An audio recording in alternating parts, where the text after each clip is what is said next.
नमस्कार, मैं आशुतोष त्रिपाठी और पंजाब केसरी नवोदय टाइम्स में आपका स्वागत है। आज पराक्रम दिवस है, पूरा देश पराक्रम दिवस मना रहा है। नेताजी सुभाष चंद्र बोस की जयंती है आज, और इस तिथि को, इस तारीख को भारत सरकार ने, प्रधानमंत्री नरेंद्र मोदी ने पराक्रम दिवस के रूप में मनाने का निर्णय लिया है। और आज से पूरे देश में हर वर्ष 23 जनवरी को पराक्रम दिवस मनाया जाएगा। बेहद अदम्य साहस और बहादुरी का नाम था सुभाष चंद्र बोस। सुभाष चंद्र बोस जी के संग जिस तरीके के रहस्य भी जुड़े हुए हैं, किस तरीके से उनकी बहादुरी थी, इन्हीं सब चीजों पर आज कुछ यादें लेकर हम बातचीत करेंगे। हमारे साथ जुड़ रहे हैं नेताजी सुभाष चंद्र बोस के प्रपौत्र चंद्र कुमार बोस जी। बोस जी, बहुत बहुत स्वागत है आपका। नमस्कार। नमस्कार, जय हिंद। जय हिंद। बोस जी, जिस तरीके से पूरा देश आज पराक्रम दिवस मना रहा है, वर्षों के बाद नेताजी सुभाष चंद्र बोस की जयंती को इतने बड़े स्तर पर मनाया जा रहा है। बच्चा बच्चा नेताजी को जानता तो जरूर था, बच्चा बच्चा नेताजी की ड्रेस पहनकर स्कूल में जाता जरूर था, लेकिन जिस तरीके से आज समारोह हो रहे हैं उस तरीके से शायद पहले कभी नहीं हुआ था। कैसा लग रहा है आपको? देखिए, कुछ दिन पहले माननीय प्रधानमंत्री नरेंद्र मोदी जी को बोस परिवार की पक्ष से हम एक चिट्ठी दिया था। ये नेताजी सुभाष चंद्र बोस जो लिबरेटर ऑफ इंडिया था, उनका जन्मदिन आ रहे 23 जनवरी, 125वां जन्मदिन पालन किया जाएगा। तो आप कलकत्ता आइए। कलकत्ता से नेताजी का जो राजनीतिक जो संघर्ष उन्होंने किया था, आजादी के लिए जो लड़ाई, ये शुरुआत हुआ था बंगाल से। तो आप कलकत्ता में आइए, हम लोग एक साथ नेताजी का जन्मदिन मनाएंगे। तो बहुत अच्छी बात है जे नरेंद्र मोदी जी ये जो अनुरोध बोस परिवार से और बंगाल की जनता के तरफ से गया था, उन्होंने ये ग्रहण किया। ये सेकंड प्रधानमंत्री है जो नेताजी का जन्मदिन कलकत्ता में उन्होंने आ रहे, कलकत्ता में ये जन्मदिन हम लोग मना रहे। पहला प्रधानमंत्री जो आया था लाल बहादुर शास्त्री जी। 1965 में उन्होंने मेरा पिताजी अमीयनाथ बोस को एक चिट्ठी दिया था जी। उनको बोला, देखिए हम नेताजी को जन्मदिन में आना चाहते हैं कलकत्ता। रेड रोड में जो मेन स्टैचू, नेताजी का जो मेन स्टैचू है रेड रोड में जी, जो चलो दिल्ली, उन्होंने हाथ उठा के दिल्ली चलो दिखा रहे, वो स्टैचू अनवेलिंग किया था लाल बहादुर शास्त्री जी। मगर उन्होंने बोला, देखिए जनवरी 1966 में हम ताशकंद जाने वाला है, तो हम जनवरी में नहीं आ सकेंगे, हम एक महीना पहले हम कलकत्ता आएंगे और स्टैचू को अनवेल करेंगे।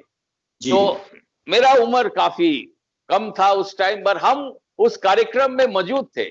मेरा पिताजी के साथ हम गए थे और लाल बहादुर शास्त्री जी नेताजी का स्टैचू अनवेल किया था। ये बहुत साल पहले 1965। उसके बाद कोई भी प्रधानमंत्री नेताजी का जन्मदिन मनाने के लिए कलकत्ता नहीं आया। आज ये पराक्रम दिवस भी अनाउंसमेंट हुआ है। नेताजी का जो वैलर और ब्रेवरी है ये तो हम लोग सब जानते हैं। उन्होंने जो आजाद हिंद फौज गठन करके ब्रिटिश के खिलाफ जो आजादी का लड़ाई में शामिल हुआ था, जिसके कारण भारत 1947 में आजाद हुआ था। मगर इस सब का कंट्रीब्यूशन था, ऐसा नहीं है ये खाली आजाद हिंद फौज का कंट्रीब्यूशन था। 1857 से लेके जो सिपाही विद्रोह हुआ था, मंगल पांडे का आंदोलन, वही था आजादी का लड़ाई का शुरुआत। उसके बाद शहीद भगत सिंह, खुदीराम बोस, बिनोय बादल दिनेश और काफी लोग बलिदान दे चुका था। मगर उसके बाद आपका महात्मा गांधी का जो अहिंसा आंदोलन, वो भी एक प्रभाव हुआ था ब्रिटिश के ऊपर। मगर फाइनल लड़ाई जो था, आजादी का जो शेष लड़ाई था, वो था आजाद हिंद फौज की लड़ाई। और उसके बाद आप जानते हैं लाल किले में जो INA ट्रायल्स हुआ था, जनरल्स आपका आजाद हिंद फौज का शाहनवाज खान, प्रेम कुमार साइगल और गुरबख्श सिंह ढिल्लों, जी तो ये जो ट्रायल चल रहा था 1946 में, उस टाइम में एक कहावत था, एक स्लोगन बन गया, ये लाल किले से आए आवाज, दिला साइगल और शाहनवाज। तो ये जब आवाज आया, ये पूरा देश में ब्रिटिश आर्मी में विद्रोह शुरू हो गया। 78 जो शिप्स था मुंबई में, उधर 9 विद्रोह हो गया। 78 शिप्स में ब्रिटिश फ्लैग, यूनियन जैक को फाड़ के नीचे उतारा गया और भारत की तिरंगा झंडा लहराया गया। तो यही था आजाद हिंद फौज का इम्पैक्ट। देखिए, नेताजी ने समझा था, ये 12 लाख सैनिक था आपका ब्रिटिश आर्मी में, उसमें से 40,000 सिर्फ ब्रिटिश था, बाकी सब भारतीय था। तो 60,000 सैनिक को लेके एक 12 लाख आर्मी को आप डिफीट नहीं कर पाओगे। मगर नेताजी ने क्या, उनका स्ट्रेटेजी था, जब भारतीय सैनिक जो ब्रिटिश आर्मी में है, उसको जब पता चलेगा कि हम, मेरा बहन और मेरा भाई से हम लड़ाई कर रहे हैं आजाद हिंद फौज में, तब एक विद्रोह हो जाएगा ब्रिटिश आर्मी में। और एकदम यही बात हुआ है। तो उसके बाद ब्रिटिश ने समझा ये भारत छोड़ के जाने पड़ेगा, और लॉर्ड क्लेमेंट एटली 1956 में कलकत्ता में आए थे, और उस टाइम बात किए थे जब इधर के राज्यपाल जो था फनी भूषण चक्रवर्ती के साथ, उन्होंने स्पष्ट बताया कि हम लोग को भारत छोड़ के जाने पड़ा सुभाष चंद्र बोस, आजाद हिंद फौज और INA ट्रायल्स के लिए। तो ये अहम मुद्दा है। नेताजी ने जो आजाद हिंद फौज गठन किया था, वो सब धर्म, सब जाति को एक बना के भारतीय बोल के प्रतिष्ठित किया था। ये बहुत आज के लिए रिलेवेंट है। आज की जो युवा पीढ़ी है, इसको हम ये वार्ता देना चाहता है कि एक साथ आइए, हम लोग सब भारतीय है, एक साथ मिलके जो नेताजी का जो आदर्श था, ये आदर्श के ऊपर हम लोग भारत को आगे बढ़ाए। इस बीच जब सारी चीजें हुई और अचानक जब नेताजी का कुछ पता नहीं चला, और बताया जाता है जिस तरीके से, क्या सही क्या गलत यह तो नहीं पता, लेकिन जो विमान दुर्घटना में फिर वो नहीं रहे, इसको लेकर जो एक तरीके की बात चलती है। फिर उसके बाद भारत में भी कई जगहों से यह बात सामने आई, जैसे फैजाबाद में, उत्तर प्रदेश के फैजाबाद में कहा जाता था कि गुमनाम बाबा के रूप में वो रहते थे। क्या, मैं आपसे जानना चाहूंगा, चूंकि आप घर के हैं, उनके प्रपौत्र हैं, पॉलिटिकल एक्टिविस्ट हैं, क्योंकि पूरे देश में एक तरीके की ये खबरें चलती थी कि काफी कुछ सामग्री उनके पास से मिली थी गुमनाम बाबा जो फैजाबाद के थे। क्या कभी ऐसा हुआ क्या कि कोलकाता में नेताजी आए हो या वो गुमनाम बाबा पहुंचे हो? क्या कुछ ऐसा हुआ था? कुछ बता सकें अगर आप तो। देखिए, नेताजी सुभाष चंद्र बोस, आज जो हम लोग पराक्रम दिवस मना रहे, उनका जो ब्रेवरी था, वो कहीं छिपके बैठने का उसका ये भावमूर्ति नहीं था। वो बहुत बोल्ड था, करेजियस था। तो अभी देखिए, एक सहाय कमीशन गठन हुआ था, इलाहाबाद हाईकोर्ट का एक आदेश था, ऑर्डर था। तो जस्टिस सहाय ने कुछ जांच किया है गुमनामी बाबा के ऊपर, और उन्होंने एक रिपोर्ट में स्पष्ट बताया कि गुमनामी बाबा नेताजी नहीं था। बिल्कुल ठीक है। मगर गुमनामी बाबा कौन था वो नहीं बताया। तो अभी तो करना चाहिए कि गुमनामी बाबा का आइडेंटिटी डिस्क्लोज होना चाहिए। उनके ऊपर जरूर कुछ IB फाइल होगा, कुछ कागज जरूर होगा, मगर उनके साथ काफी इंपॉर्टेंट लोग, VIP लोग मिलना जुलना था उसके साथ, तो जरूर उसके लिए ऊपर फाइल है। हम लोग का सबको ऊपर IB फाइल है, तो गुमनामी बाबा का जरूर होगा। बोलता प्रधानमंत्री भी उस टाइम में मिलते थे इनके साथ। तो मेरा ये अनुरोध है भारत सरकार के पास और उत्तर प्रदेश सरकार के पास, ये एक स्पेशल इन्वेस्टिगेटिव टीम गठन किया जाए जो सही जांच करे और गुमनामी बाबा का असली आइडेंटिटी भारत के सामने रखा जाए। और ये जो अंतर्धान रहस्य का बारे में है, नेताजी का जो ओनली डॉटर है अनीता बोस फाफ, उन्होंने 3 महीना पहले माननीय प्रधानमंत्री नरेंद्र मोदी जी को एक चिट्ठी दिया है। उन्होंने ये उल्लेख किया है कि रेंकोजी मंदिर में जो हस्तियां रखा हुआ है, DNA टेस्ट संभव हो तो इसका डीएनए जांच कराना चाहिए। इसमें स्पष्ट हो जाएगा ये नेताजी का ये हत्या है कि नहीं और मृत्यु कौन सा साल में हुआ था। अभी डीएनए टेस्ट का काफी एडवांसमेंट हुआ है तो ये शायद संभव हो सकता है। अच्छा, जापान सरकार ने भारत सरकार को एक ये दिया है, ये उनके पास 5 क्रिटिकल फाइल क्लासिफाइड डॉक्यूमेंट था नेताजी का बारे में। सुषमा स्वराज जी ने चिट्ठी दिया था, 2016 की बात है। ये भारत जानना चाहता है नेताजी जो भारत का लिबरेटर ऑफ इंडिया है, उनके ऊपर कोई कागज आपके पास हो तो आप भेजिए। तो 5 फाइल जापान के पास था, 2 फाइल वो लोग डिक्लासिफाई कर चुका है और भारत सरकार को भेजा है। हाँ, I have seen the file, वो फाइल में कुछ है नहीं टू प्रूव दी डिसअपियरेंस, मगर 3 फाइल वो लोग अभी सार्वजनिक नहीं किया है। तो ये आ रहे वो 3 फाइल में क्या है। तो ये सिट गठन होने का लिए हम लोग अनुरोध किया है, सिट को जापान जाना चाहिए, ये 3 फाइल लाना चाहिए। और भारत में देखियो एक ऐतिहासिक दिन था 23 जनवरी 2016 साल, जब नरेंद्र मोदी जी, एक बहुत अहम मुद्दा था जो डिक्लासिफिकेशन ऑफ नेताजी फाइल, इसके ये आंदोलन के साथ हम लोग सब जुड़े हुए थे 2012 साल से। तो 2016 में 23 जनवरी एनडीए सरकार नरेंद्र मोदी जी का नेतृत्व में ये सब फाइल सार्वजनिक करने का आदेश दे दिया। काफी फाइल, 800 के ऊपर फाइल सार्वजनिक हो चुका है, मगर फिर भी फाइल में कुछ नहीं मिला जो ये रहस्य का समाधान कर सके। मगर एक प्रश्न बहुत लोग कर रहे हैं, ये आईबी फाइल्स का क्या पोजीशन है। इंटेलिजेंस फाइल जो मुखर्जी कमीशन रिपोर्ट में लिखा हुआ है, ये 77 आईबी फाइल है नेताजी का बारे में, तो ये फाइल का स्टेटस क्या है वो भी स्पष्ट होना चाहिए। देखिए, ये होलिस्टिक अप्रोच लेने से तभी जाके नेताजी का ये रहस्य का समाधान हो सकता है। मगर आप 125वां जन्मदिन पालन करते हुए हम लोग को नेताजी को आदर्श को जानना उचित है। नेताजी कैसे आंदोलन किया था, उनका लाइफ एंड टाइम, पहले नेताजी हाउ ही लिव, ये हम लोग को जानना चाहिए।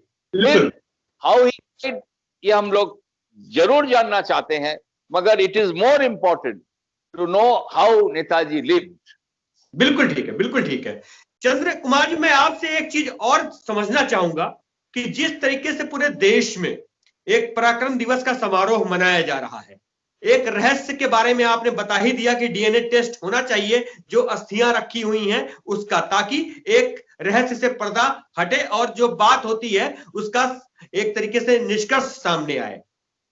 नेताजी ने जिस तरीके से पूरे देश को, भारत को, गुलाम भारत को आजाद कराने के लिए अपनी मुहिम चलाई थी, आपको क्या लगता है आजादी के इतने सालों बाद उनकी भावना जिस तरीके की थी उसकी भावना के अनुरूप भारत बन पाया है क्या? देखिए, नेताजी राजनीतिक, अर्थनैतिक और सामाजिक आजादी के लिए लड़ाई किया था। तो अभी भारत राजनीतिक आजादी हम लोग को मिल चुका है, मगर अभी भी नेताजी का जो सपना था इक्वालिटी फॉर ऑल, सबको एक समान देखने का और अर्थनैतिक और सामाजिक एक फ्रीडम होने का, वो अभी हम लोग अचीव नहीं कर पाया है। कोशिश चल रहा है, काफी इंप्रूवमेंट, काफी एडवांसमेंट हुआ है भारत को, मगर नेताजी जो चाहते थे सबके लिए शिक्षा का एक मौका, एजुकेशन फॉर ऑल, वो अभी नहीं हो पाया। नेताजी ने जो प्राइमरी किंडरगार्टन एजुकेशन, जो स्विस एजुकेशन सिस्टम है, वो पूरा उसको स्टडी किया था और भारत में उन्होंने इंप्लीमेंट करना चाहते थे। देखिए, नेताजी एक विजनरी था, खाली आजादी का लड़ाई में शामिल होने का बात नहीं है। ये आजाद होने का बाद 100 साल भारत कैसे चलेंगे, 100 साल भारत में क्या इंप्रूवमेंट होगा, ये सब उन्होंने लिख के देके गया है। अब 1938 अब हरिपुरा कांग्रेस का उनका जो प्रेसिडेंशियल स्पीच था, वो स्पीच आपको पढ़ना चाहिए, सबको देखना चाहिए, आज का युवा पीढ़ी को समझना चाहिए। उन्होंने जो एक प्लानिंग कमेटी भारत का पहला प्लानिंग कमेटी गठन किया था नेताजी सुभाष चंद्र बोस 1938 में, और वो प्लानिंग कमेटी में जो विजन फॉर इंडिया उन्होंने देख दिया है वो समझना चाहिए। एक strong military, economically strong agrarian society, Bharat is a agrarian society, उसको कैसे आपको एडवांस करे, सेल्फ सफिशिएंट बनना, ये पूरा उन्होंने लिख के दिया है। आप लोग जो स्टडी करना चाहते हैं, इधर समय ज्यादा नहीं है, हम लोग ज्यादा डिस्कशन नहीं कर सकते, मगर आपको डिटेल में देखना है। मधु दंडवते जो सीनियर लीडर था लोकसभा में, मधु दंडवते ने एक नेताजी का प्लानिंग कमेटी का पूरा रिपोर्ट उन्होंने पेश किया है, ये इंटरनेट में अवेलेबल है। नेताजी सुभाष चंद्र बोस प्लानिंग कमेटी मधु दंडवते, ये पूरा आपको आ जाएगा। इसमें आप देखिए उस टाइम नेताजी कैसा 1938 में प्लानिंग किया था, जो भारत आजादी के बाद क्या इनको करना चाहिए, इंडस्ट्रियलाइजेशन कैसा होना है, एग्रेरियन फार्मिंग कैसा करना है, पूरा प्लानिंग उन्होंने दे दिया।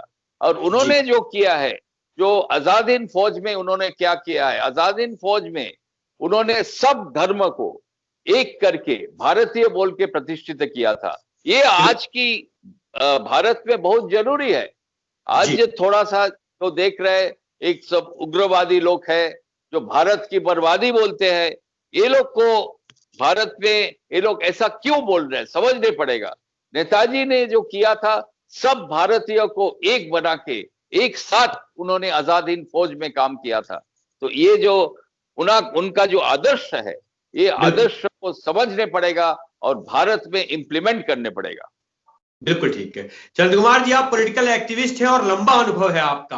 अंतिम सवाल आपसे, भारत की राजनीतिक स्थिति को लेकर जिस तरीके से आपने बहुत सारी बातें बताई कि 1938 में ही नेताजी सुभाष चंद्र बोस ने एक विजनरी प्लान दे दिया था, चीजों को कैसे किया जाए, भारत कहां होना चाहिए, इन्हीं सब चीजों पर उन्होंने काफी कुछ उसमें लिखा।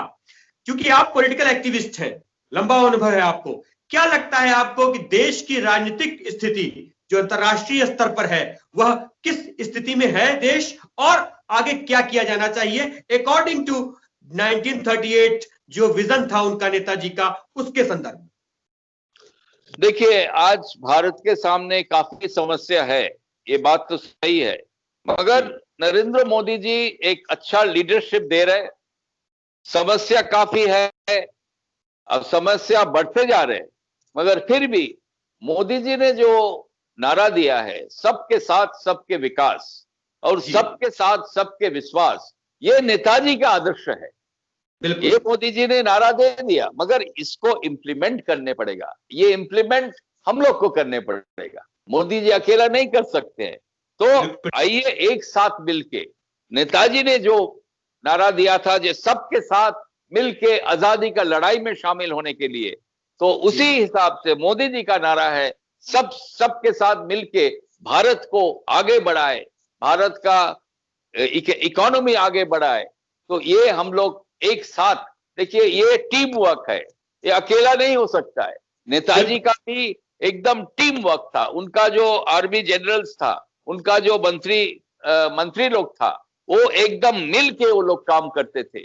आजाद हिंद फौज में देखिए कोई प्रॉब्लम नहीं था, उधर पूरा बैंकिंग सिस्टम था, पूरा उसका मिनिस्ट्री था, दे हैड पोस्टल सिस्टम, पूरा ऐसा जो सरकार चलाया था, ज्यादा समय नहीं चला, मगर जो सरकार था पूरा प्रॉपर एडमिनिस्ट्रेशन था, एकदम एफिशिएंट एडमिनिस्ट्रेशन था। तो उस हिसाब से आप एक मॉडल बना के चलिए, जैसा आजाद हिंद सरकार चले थे। हमको लगते हैं मोदी जी का लीडरशिप सही है, मगर उनका साथ देना बहुत जरूरी है। हम लोग सब उनका साथ देंगे तो भारत नेताजी का आदर्श और मोदी जी का अभी वर्तमान लीडरशिप में भारत जरूर आगे बढ़ेगा, 21st सेंचुरी में एक सुपर पावर बन जाएगा। क्या बात है। चंद कुमार जी, आप बंगाल से आते हैं और बंगाल में इस समय भारतीय जनता पार्टी ने एक अलग तरीके की धूम मचा रखी है, वहां चुनाव भी होने वाले हैं। क्या लगता है आपको बंगाल में इस बार क्या बदलाव होने जा रहा है? क्योंकि आप राजनीतिज्ञ हैं, पॉलिटिकल एक्टिविस्ट हैं, तो यह सवाल तो आपसे बनता ही है।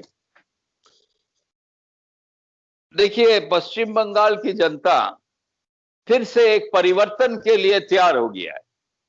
2011 में जो परिवर्तन आया था, लोग पूरा समर्थन किया था तृणमूल सरकार ममता बनर्जी को। सोचा ममता बनर्जी पूरा एक परिवर्तन लाएंगे, इंडस्ट्री लाएंगे, एजुकेशन सेक्टर में काम होगा, हेल्थ सेक्टर में मल्टी स्पेशलिटी हॉस्पिटल बनेगा। मगर ममता बनर्जी एक मैस लीडर है, ये बात तो सही है, उनका कनेक्ट बहुत अच्छा है, मगर उनका गवर्नेंस में थोड़ा प्रॉब्लम आ गया, गवर्नेंस नहीं चला। बहुत सारा स्कीम लाया गया है मगर वो जमीन तक नहीं आता है। लोग को जो फायदा मिलना चाहिए हेल्थ सेक्टर में, अब मल्टी स्पेशलिटी हॉस्पिटल में जाइए, उसमें डॉक्टर नहीं है, मशीन लगा हुआ है, स्कैनिंग मशीन लगा हुआ है, एमआरआई मशीन लगा हुआ है, वो उसको चलाने का टेक्नीशियन नहीं है। तो ये पूरा जो साइकिल है एक गवर्नेंस का, वो सेमी सर्कल हुआ, साइकिल कंप्लीट नहीं हो पाया। तो पश्चिम बंगाल की जनता, ये बहुत दुर्भाग्यजनक है, इतना कॉन्फिडेंस ममता बनर्जी को सब बंगाल की जनता उनको कॉन्फिडेंस में लिया था, मगर ये काम नहीं कर पाया। तो इसका पहले आप जानते 77 का पहले कांग्रेस सरकार था, उस टाइम में लॉ एंड ऑर्डर सिचुएशन बहुत खराब था बंगाल में। फिर वामपंथी लोग आया 34 साल, वामपंथी लोग कुछ काम जरूर किया था, डिस्ट्रिक्ट में, रूरल एरिया में, खेतीबाड़ी में काम हुआ था, मगर सिटी में एकदम निग्लेक्ट हो गया, इंडस्ट्री नहीं आया, थोड़ा वो लाल झंडा वाला, वो स्ट्राइक वाला कल्चर आ गया, तो लोग एकदम ये नहीं था, संतोष नहीं था, तो ममता बनर्जी को चांस दिया। 10 साल ममता को चांस दिया है लोग, बट उन्होंने काम नहीं कर पाया। तो अभी एक बहुत अच्छा मौका है भारतीय जनता पार्टी को बंगाल में सरकार गठन करने का, मगर अभी भी जो है क्रिटिकल वोट बैंक जो है, देखिए हम प्रैक्टिकल आदमी हैं, लोग चाहते हैं भाजपा को, मगर क्रिटिकल वोट बैंक अभी भी भाजपा के पास नहीं है। मगर अभी 3-4 महीना बाकी है चुनाव का, ये 3 महीना बहुत बहुत क्रूशल रहेगा भाजपा के लिए। ये 3 महीना हम लोग सही काम करेंगे, सही प्रोजेक्शन देंगे, हम लोग बंगाल के लिए एक रोड मैप देना चाहिए। देखिए ममता क्या कर रहे नहीं कर रहे, इसके लिए कोई जरूरत नहीं है इसका बारे में बात करना। पश्चिम बंगाल का जनता जानता है ममता क्या किया और नहीं किया है। हम लोग को बताना चाहिए हम लोग क्या करने वाला है। बंगाल में भाजपा को मौका मिलेगा तो हम लोग क्या करेगा, इंडस्ट्री लाएंगे, जो टाटा फैक्ट्री को सिंगूर से भगाया गया है वो तो गुजरात चले गए, उनको कैसे हम लोग वापस लाए, कैसे छोटा एंसिलरी कंपनीज हम लोग गठन करें, ये सब हम लोग को रोड मैप, ब्लूप्रिंट पेश करने पड़ेगा जनता के सामने। तब मेरा पूरा विश्वास है भाजपा को मौका मिलने वाला है और भाजपा केंद्रीय सरकार को समर्थन मिलेगा। इधर एक सरकार होना चाहिए जो फाइन ट्यूनिंग रहेगा विद केंद्रीय सरकार। बंगाल की जो दुर्भाग्यजनक बात है, केंद्रीय सरकार और बंगाल सरकार से खाली संघर्ष होते रहता है, तो उसमें से कोई फायदा नहीं होता है, ग्रांट नहीं मिलता है, इंडस्ट्री नहीं आता है, खाली राजनीति होता है। तो राजनीति अभी बंद होना चाहिए, एक सरकार जो दिल्ली में रहना चाहिए वही सरकार बंगाल में रहना चाहिए, तब जाके बंगाल में अभी डेवलपमेंट होने का एक मौका रहेगा। चंद्र कुमार जी, आज पराक्रम दिवस है और पूरा देश नेताजी सुभाष चंद्र बोस की जयंती मना रहा है। नेताजी सुभाष चंद्र बोस की जयंती पर आपको ढेर सारी बधाइयां, और पंजाब केसरी नवोदय टाइम्स को आपने अपना बहुमूल्य समय दिया, इसके लिए आपका बहुत बहुत धन्यवाद। नमस्कार। नमस्कार, जय हिंद। जय हिंद।